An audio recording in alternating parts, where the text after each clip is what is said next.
En este lugar, dice el apóstol Pablo, y el mismo Dios de paz os santifique por completo, y todo vuestro ser, espíritu, alma y cuerpo sea guardado irreprensible para la venida de nuestro Señor Jesucristo. Comienzo con una pregunta, que es la que vamos a contestar con este estudio. ¿Cuánto de santidad debemos alcanzar para nosotros? ¿Cuánto de santidad debemos alcanzar para nosotros? O dicho de otro modo, ¿cuánto de nosotros debe alcanzar la santidad? Se la puse al revés y al derecho. Si enfocamos la respuesta a las distintas áreas o facetas de la vida personal, el apóstol Pedro responde en 1 Pedro 1:15 de la siguiente manera: como aquel que os llamó es santo, sed también vosotros santos en toda vuestra manera de vivir. Es decir, ningún renglón de la vida debe estar fuera de la santidad. Todos los renglones, todas las facetas, todas las divisiones, subdivisiones y todo lo que usted quiera agregar, todo debe estar incluido en la santidad del creyente. Público o privado, personal o social, moral, religioso, intelectual, cultural, íntimo, secreto, todas las facetas que usted puede imaginar de su vida, todo tiene que pertenecer a la santidad.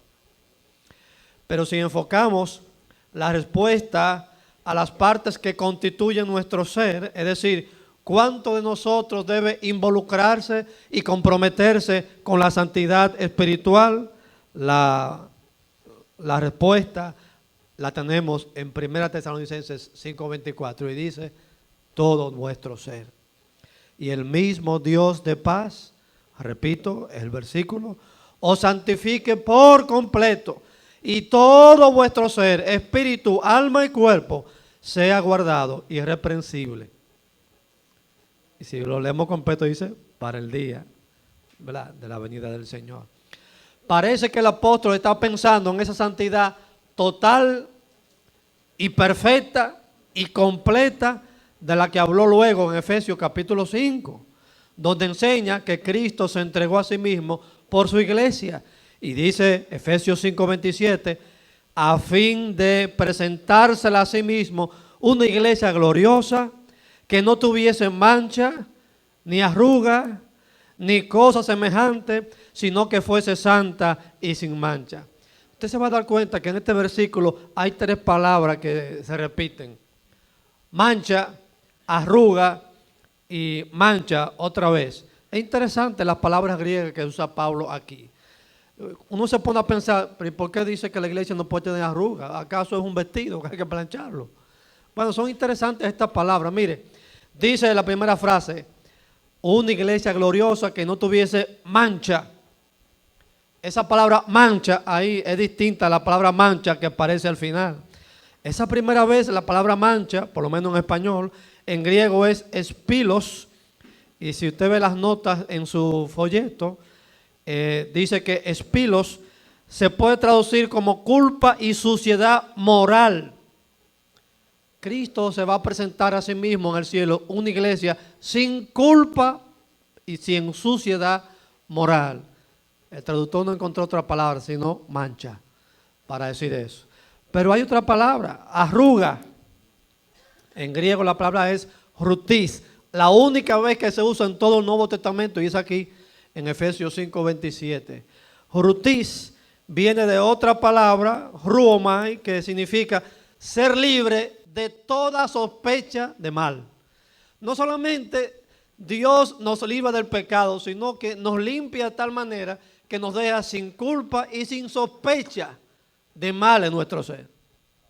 La iglesia que Él se va a presentar va a ser así, sin mancha, sin arrugas, sin ninguna sospecha de pecado, porque Cristo la va a santificar para llevarla a la presencia de Dios.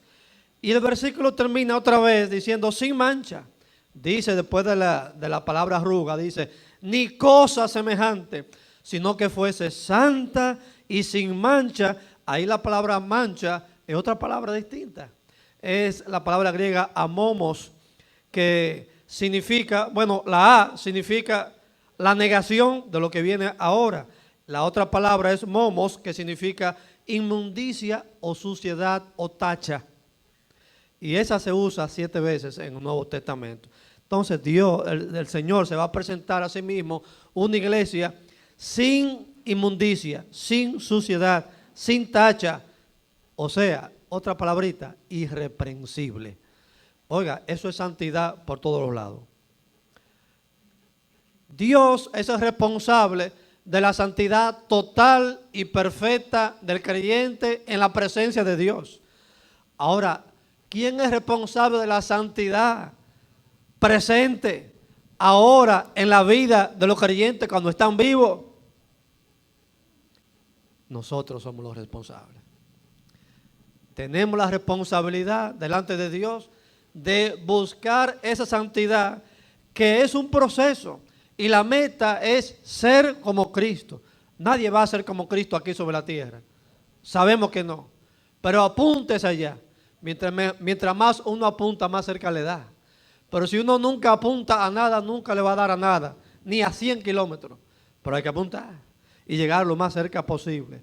Para hacer eso hay que apuntar con la palabra de Dios, con la ayuda del Espíritu Santo. Siguiendo pues el pensamiento de Pablo en 1 Tesalonicenses 5:24, veamos la santidad completa de todo nuestro ser. El primer punto, quiero hablar sobre la santidad del Espíritu. No del Espíritu Santo, sino del Espíritu de nosotros, las personas creyentes. No quiero entrar en la famosa discusión de tricotomía o dicotomía. Quiero dejar eso ya a otro terreno. Pero para los que no están informados de esa terminología, Pablo menciona aquí 3 componentes del ser humano: alma, cuerpo y espíritu. Y algunos dicen, bueno, el ser humano es tricótomo, es decir, se compone de 3 cosas: cuerpo, alma y espíritu. Otros dicen, no, son 2. O sea, dicotomía. O sea, alma y espíritu son los componentes espirituales y el cuerpo, por supuesto, es la parte física. Yo realmente no veo cuál es la diferencia para una discusión tan grande como se ha dado. Yo me voy a Hebreos capítulo 4, versículo 12, que lo divide los 3. Y dice que solamente la espada del Espíritu puede distinguir entre el alma y el espíritu. Entonces, yo, sin meternos en la discusión, yo soy tricótomo. Si usted me quiere decir tricótomo, yo estoy feliz. El alma, cuando es distinguida del espíritu, es el asiento de los apetitos y deseos. Por ejemplo, en Lucas capítulo 12, verso 19, el rico, hablando consigo mismo en sus adentros, dijo, alma. Es con él que está hablando. Por eso se dirige a su alma, es decir, lo más íntimo del ser de una persona es su alma. Allí que está lo secreto, lo que nadie sabe de usted está en el alma. Lo que usted no, a menos que usted se lo diga a alguien, nadie sabe lo que está en su alma, excepto Dios. Y dice, alma, muchos bienes tienes guardados para muchos años. Repósate, bebe, regocíjate, y una serie de cosas mentirosas que se dijo él a sí mismo. Él pensaba que tenía mucho tiempo para gozar y disfrutar, y esa misma noche le dijeron, vienen a buscar tu alma. O sea, que él se dijo a sí mismo muchísimas mentiras, él se convenció de que todo estaba bien. Pero lo que quiero resaltar es que cuando él hablaba con su hombre interior, con su ser interior, se usó la palabra alma. La palabra alma. En hebreo, nefesh, en griego es suke o psique, depende de quién sea su profesor de griego. El espíritu es la parte más elevada del hombre, marca su conciencia individual, lo cual distingue al hombre de los animales y de la naturaleza. Nos presenta a un ser pensante y racional. Es decir, en conclusión, toda la batalla por tomar el control de nuestro ser comienza en la mente. Toda la batalla por tomar el control de nuestro ser comienza por nuestra mente. Luego, al corazón, que es el centro de la toma de decisiones. No piensen en el corazón, ese órgano físico, que a mí me lo operaron, no, ese no.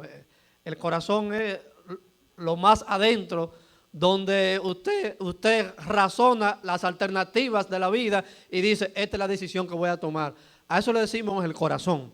En los tiempos del Antiguo Testamento, en hebreo, la gente de ese tiempo decía, te quiero con mis riñones, pero ya eso no se dice así. Ahora le decimos con nuestro corazón. Pero antes decía con mis riñones, porque era como las tripas, lo más interior que uno tiene adentro, y le decía así al otro. Pero ya nosotros usamos un poquito más moderno, ¿verdad? El corazón. El centro de la toma de decisiones, el centro de control. Y de ahí que sea tan importante lo que entra en nuestra mente o lo que ya está dentro. El apóstol Pedro advertía a los hermanos en 1 Pedro 2:11 que os abstengáis de los deseos carnales que batallan contra el alma. Note lo siguiente, son deseos carnales, sí, pero batallan contra el alma. Son cosas carnales que si usted se deja llevar, se desboca por el precipicio, pero batalla contra el alma, porque el alma que va a decidir si sigue o si no sigue los instintos de la carne, el ser interior. Ahí es que se gana o se pierde la batalla por el control de una persona. Si usted quiere que una persona haga lo que usted diga, usted lo que tiene que hacer es ganar su forma de pensar. Hágalo pensar como usted piensa y él va a hacer lo que usted diga. Satanás sabe eso. Por eso siempre se ha dicho que el taller de Satanás es una mente ociosa. Usted no tiene nada que hacer, cuidado, ese es el taller de Satanás. Usted no sabe qué pensar, no sabe qué decidir, usted está cavilando y dando muchas vueltas. Satanás sí sabe que le va a meter en la mente. Y después que metió ahí en la mente esos pensamientos que para usted son maravillosos, son tremendos, usted va a hacer lo que él quiere y ni se va a dar cuenta. Eso explica por qué Satanás cuando trabajó a Eva, ¿la trabajó bien a dónde? En su mente. No, pero eso no es así como Dios dijo. Y le metió en la mente que no, que estaba equivocada. No, no es así como Dante dijo, de que van a morir. No. Y dicen, pero mira la fruta bien, qué hermosa la fruta. Mire, y está en el medio del huerto. Y yo, ¿cuánto? Y seréis como Dios. No. Adán está exagerando lo que Dios le dijo. Y la convenció. Después que uno está convencido que una cosa está bien, usted la hace porque usted cree que está bien. Y usted anda por caminos que Dios no aprueba, pero usted siente que usted está haciendo lo correcto. Porque ya le agarraron la mente. Satanás le agarró la mente y le metió en su mente que usted va bien. Y lo que usted va a hacer, aunque nadie lo apoye, usted está bien, pero está mal.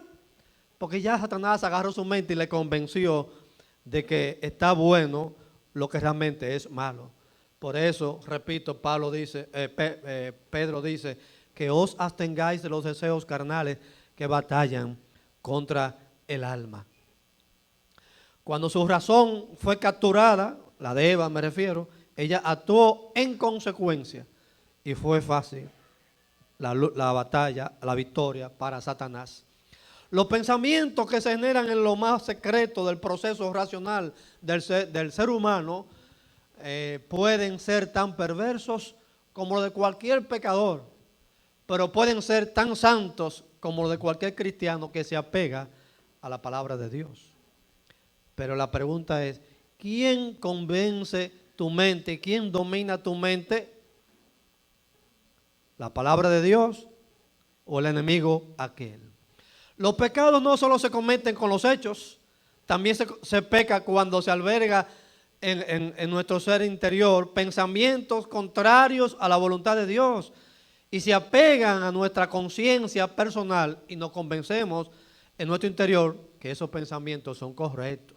Por eso es tan fácil, no es tan fácil la santidad. Necesitamos disciplina y evaluación constante. Por esa evaluación no la puede hacer uno con las herramientas que tiene dentro. Tenemos que hacerlo con las herramientas de la palabra de Dios. El orgullo, por ejemplo, puede ser que no se le vea a una persona. Hay gente que el orgullo se le ve en la ropa, como decimos. Pero hay gente que son orgullosos y como que no lo dan, no se le ve muy bien.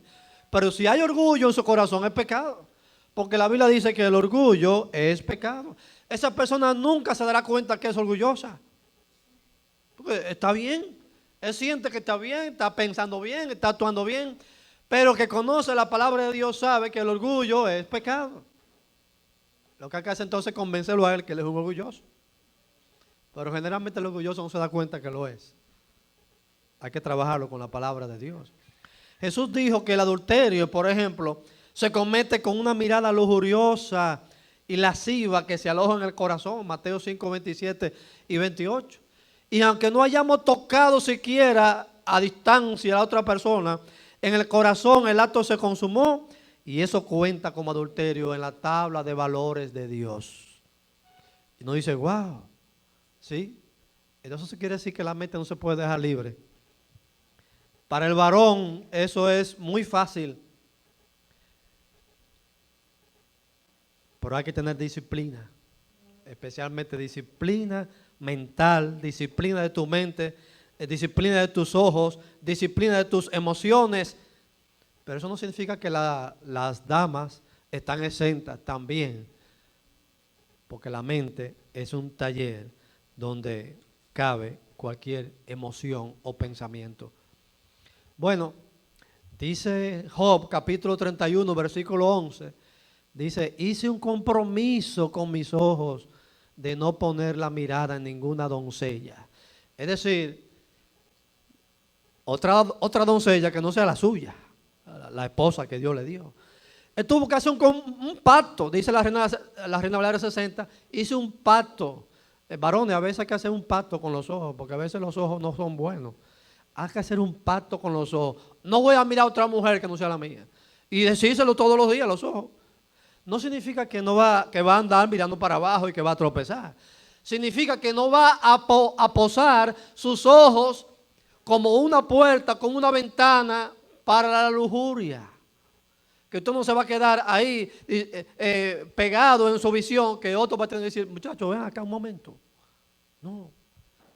Haga un pacto con sus ojos de que no van a quedarse mirando más allá de lo que está viendo. Porque hay gente que ve más allá de lo que está viendo. Y la mente se suelta. Y el corazón piensa. Y el pecado se arrastra. Entonces estamos hablando de control, de dominio propio, de nuestros pensamientos y emociones. Esa es la palabra clave. Dominio propio de nuestras emociones y de nuestros pensamientos.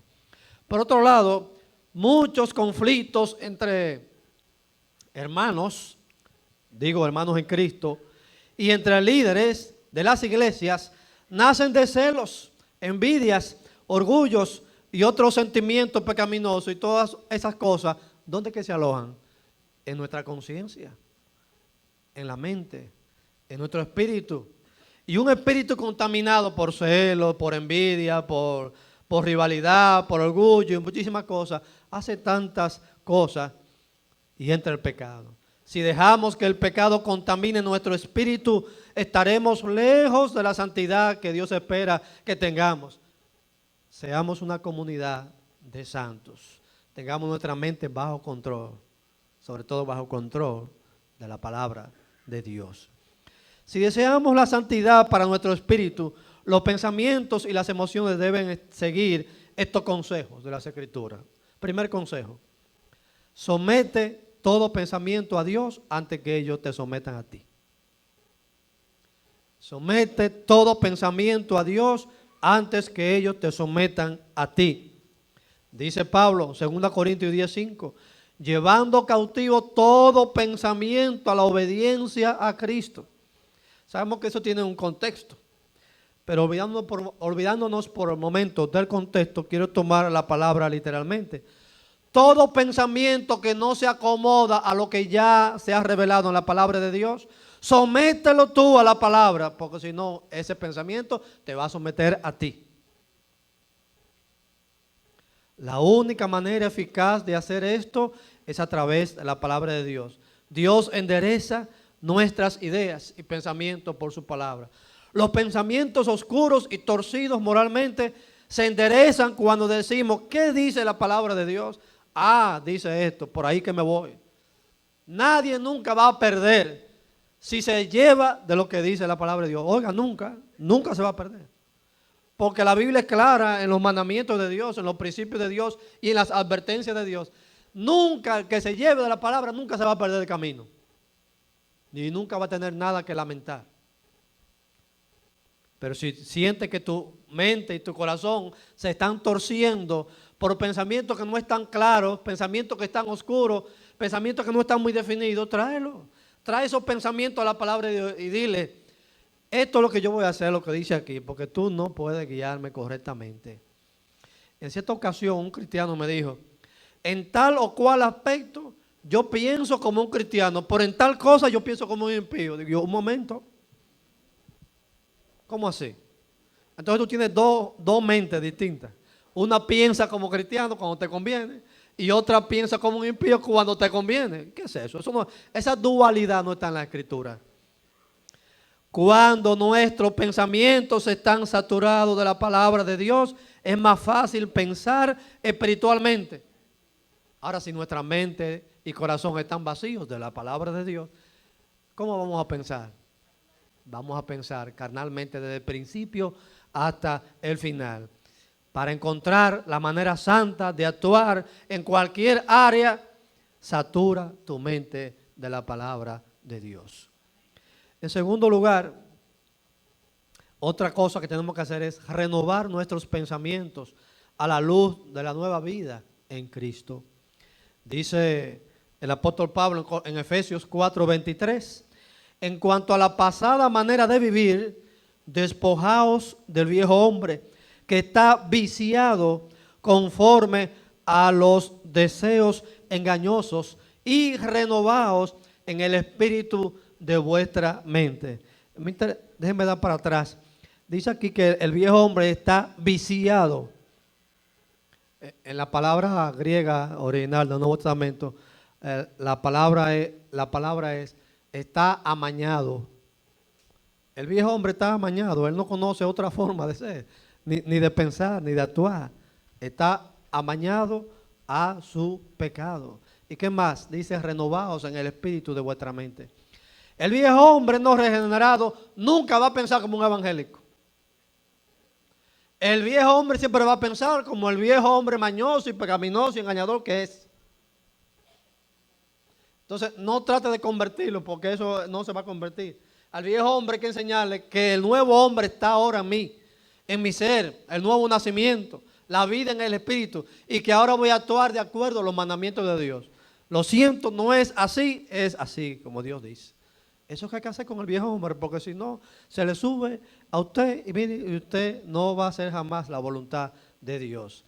La mente del viejo hombre nunca va a estar a tono con los principios espirituales, jamás.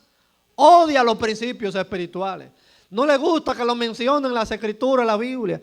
Si le dice a una persona que no quiere conocer la escritura, mira, te tengo un versículo, dice, no me leas nada, no le interesa. Y dice el apóstol Pablo en Efesios 4:24 que para nosotros renovar nuestra mente en el nuevo hombre que es Cristo Jesús, dice, y vestido del nuevo hombre, creado según Dios en la justicia y santidad de la verdad.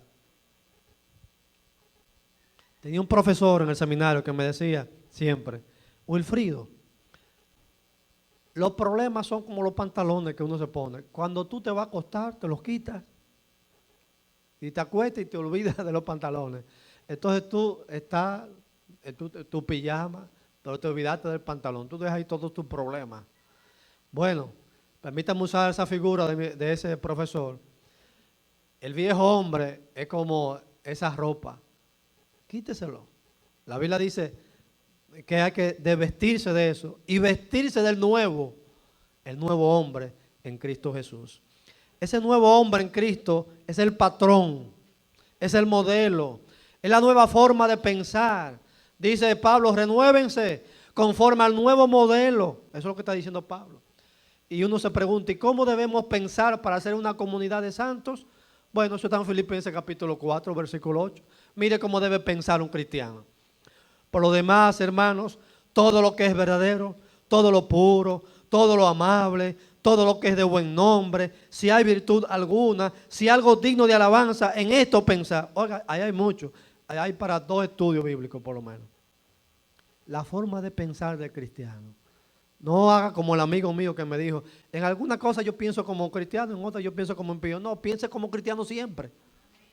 Y si no está pensando como cristiano siempre, bueno, pues sature su mente y su corazón de la palabra de Dios y va a aprender a pensar como cristiano siempre. El segundo punto, hablamos de la santidad del espíritu. Ahora vamos a hablar de la santidad del cuerpo. Cuando dije espíritu, eso incluye el alma, ¿verdad? Porque es las 2 partes que son espirituales. Y el cuerpo, la parte física, tangible.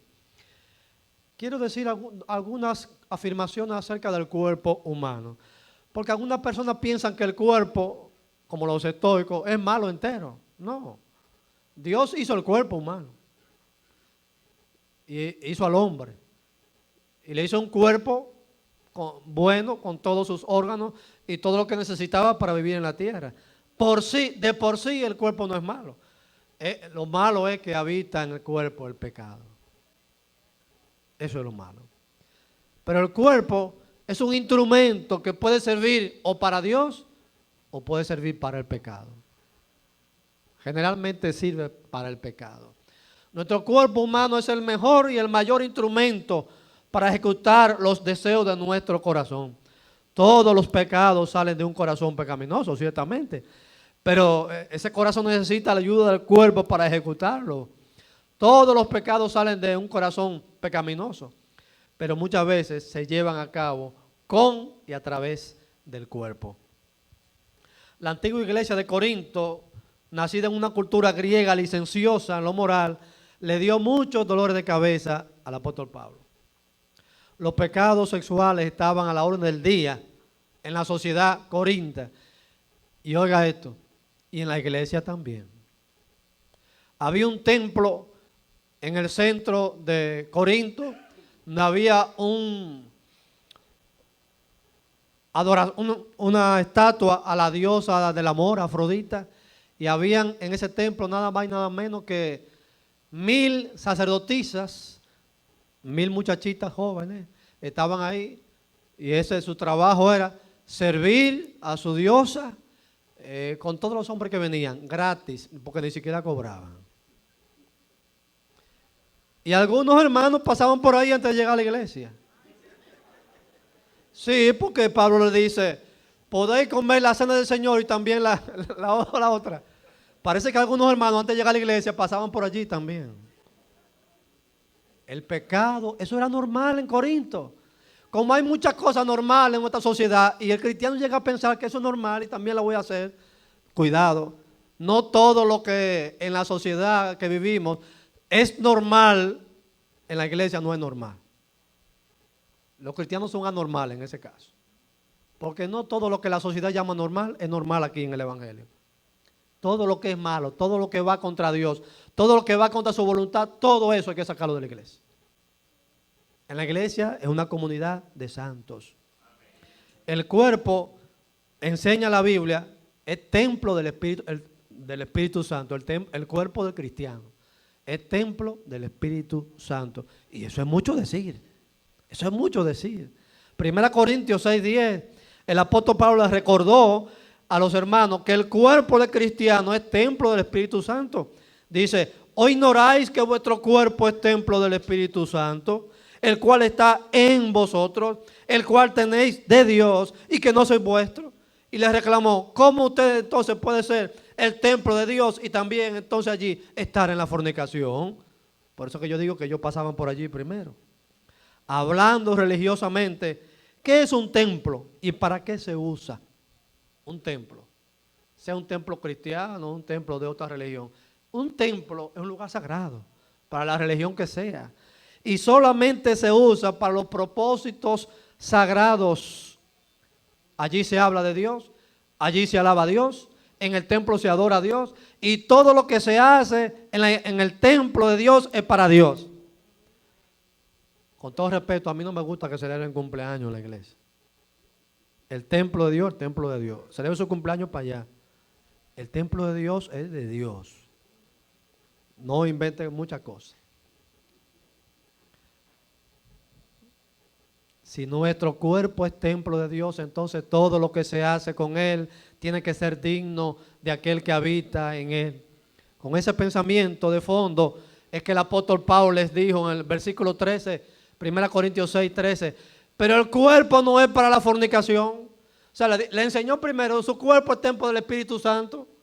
Entonces pues le dijo, ven acá, el cuerpo no es para la fornicación, sino para el Señor. Y el Señor para el cuerpo, porque es que algunos pasaban por allí primero y después llegaban a la Santa Cena. Y Pablo dijo, no, el templo, el cuerpo no es para la fornicación, es para el Señor. Y el Señor para el cuerpo. Y así que ya que mi cuerpo es templo de Dios, lo visto con decoro y con decencia, para no promover en los hermanos pensamientos lujuriosos.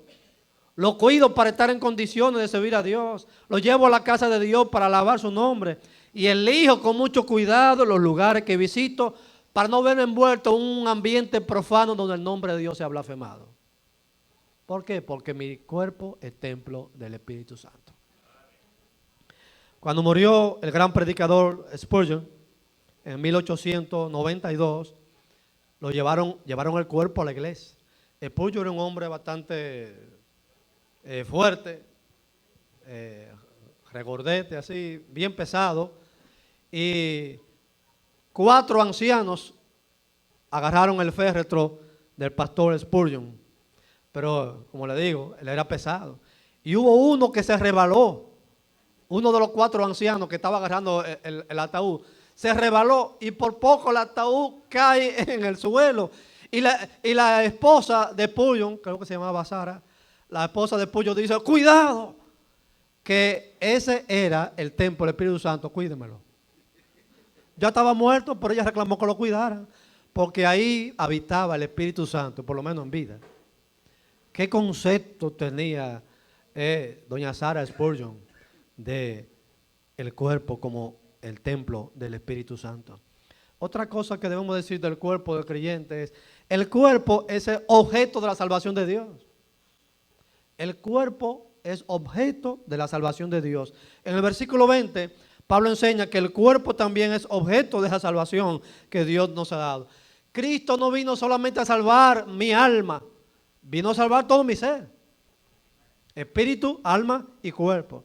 Y dice 1 Corintios 6, 20, porque habéis sido comprados por precio.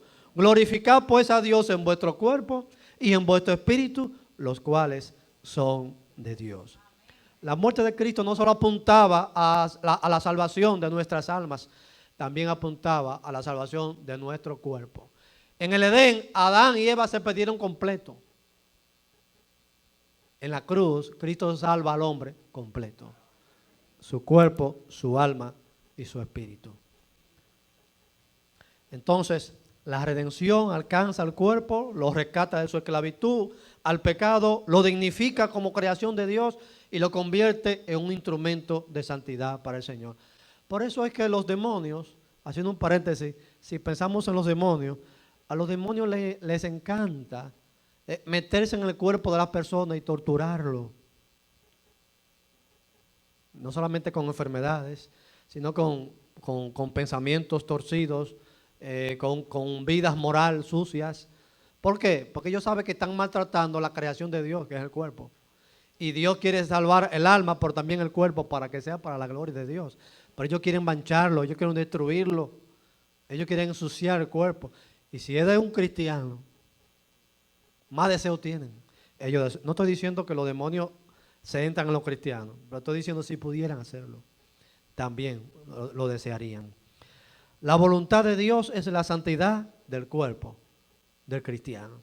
En 1 Tesalonicenses 4, Pablo vuelve al tema de la santidad del cuerpo Y les dice allí, 1 Tesalonicenses 4, versículo 3 al 5, pues la voluntad de Dios es vuestra santificación. Y no se queda ahí, explica qué significa eso. Que os apartéis de fornicación, que cada uno sepa tener su propia esposa en santidad y honor, no en pasión de concupiscencia, como los gentiles que no conocen a Dios. Hay un problemita en esta traducción de este versículo que hay que desmontarlo y hay que arreglarlo. Dice la traducción Reina Valera 60, o todas las Reina Valera, dice que cada uno sepa tener su propia esposa. Y la palabra griega ahí es skeuos, que significa vaso o vasija. Cada vez que Pablo usa esa palabra se refiere a una vasija. El único que usó esa palabrita para hablar de la mujer fue Pedro, cuando dijo que la mujer es como vaso más frágil. Estaba hablando de las mujeres, pero fíjese que usó la palabra vaso. Pablo siempre la usa y la usa muchas veces, y le puse todos esos versículos, creo, en el folleto. Siempre la usa para hablar del cuerpo humano. Entonces, ¿qué está diciendo el versículo? Cada uno debe tener su propio cuerpo, no la esposa. Cada uno debe tener su propio cuerpo en santidad y honor. Eso es lo que significa el versículo. Esa es la traducción correcta. ¿Y por qué? Porque Pablo enseñó que en 1 Corintios 6:13 que el cuerpo no es para la fornicación, sino para el Señor. El cuerpo hay que tenerlo en santidad y honor. A la esposa también, pero el versículo realmente significa el cuerpo. Los pecados sexuales no son los únicos que ensucian el templo del Espíritu Santo. No son los únicos. Pero hay muchos otros pecados que se cometen con el cuerpo. El robo, el asesinato, la violencia, el maltrato físico a sí mismo o a otros, el abuso de drogas que destruyen el cuerpo, el abuso de la comida, es decir, la glotonería, o la holgazanería, negarse a trabajar, el exceso de trabajo, que también es un maltrato al cuerpo, templo del Espíritu Santo, y usted puede seguir la lista, muchos pecados que destruyen el cuerpo, que maltratan el cuerpo, que es templo del Espíritu Santo. No olvidemos el punto, glorificad, dice Corintios 6:20, pues a Dios en vuestro cuerpo y en vuestro espíritu, los cuales son de Dios. Quiero concluir con este punto. La meta de la santificación. La meta de la santificación no es aquí. La meta de la santificación es en la presencia de Dios. Dice, y todo vuestro ser, espíritu, alma y cuerpo, sea guardado irreprensible para la venida de nuestro Señor Jesucristo. Es en la venida de Jesucristo que se va a completar nuestra santidad completa, valga la repetición a propósito. La santificación no solo tiene que ver con el presente, con el ahora, sino con el futuro. Me estoy santificando ahora para que cuando Cristo venga me encuentre santificado. El plan de Cristo es presentarse a sí mismo una iglesia santa el día de su venida. Y la fidelidad de Dios asegura que así será. En 2 Juan, esa cartica de un solo capítulo, el apóstol escribió en contra del pecado. El capítulo 2 entero habla en contra del pecado. Y el apóstol Juan dice, pero si alguno hubiere pecado, abogado tenemos para con el Padre, a Jesucristo el justo. ¿Verdad? Él dice, hijito, no pequé. Pero si alguno ha pecado, abogado tenemos para con el Padre. En los versículos 15 al 17 habló de no amar el mundo, porque el mundo pasa y sus deseos, pero el que hace la voluntad de Dios permanece para siempre. Y cuando va a concluir el capítulo 2, mire cómo lo hace. Dice al final del capítulo 2, versículo 28, y ahora, hijitos, permaneced en él, para que cuando se manifieste, es del Señor que está hablando, tengamos confianza, para que en su venida no nos alejemos de él avergonzados. Reconstruya la escena, hermano. Supongo que Cristo viene ahora mismo. Si el Señor se aparece ahora mismo, todos queremos ir a Él. Por ahí algunos que cuando quieran ir a Él se van a pensar, ¿y cómo yo he vivido delante de Dios? Yo no he vivido muy bien. Van a tener el deseo de alejarse, avergonzado. Como el hijo cuando sabe que el papá llegó y no se quiere acercar porque sabe que ha hecho una travesura y que ya él está enterado y tiene miedo de que será castigado en vez de abrazado. Piénsalo otra vez, hermano. ¿Cómo estaré yo cuando el Señor venga? ¿Contento para acercarme a su presencia o avergonzado de cómo viví y voy a querer como alejarme un poquito porque no he vivido en santidad? Termino con el versículo de Hebreos 4:12. Sin santidad nadie verá al Señor. Dios pide santidad completa. ¿Cómo es la tuya? La meta es santidad completa. Que el Señor te ayude a ti y a mí a perseguir una santidad completa en toda nuestra manera de vivir. Oremos. Señor, te damos gracias por ese cuidado precioso que tienes para con nosotros. No solamente pensaste en salvar nuestras almas, sino también nuestro espíritu y nuestro cuerpo. Señor, ayúdanos a considerarnos siempre templo del Espíritu Santo y que eso nos haga pensar que debemos actuar con mucha medida, con mucho cuidado con nuestro cuerpo, también con nuestra mente. Permite que nosotros podamos siempre guardar nuestra mente, que nunca sea un taller de Satanás, sino un taller del Espíritu Santo y su palabra, para enseñar nuestra mente a pensar espiritualmente siempre. Bendícenos y ayúdanos en el camino de la santidad completa. Por Cristo Jesús. Amén.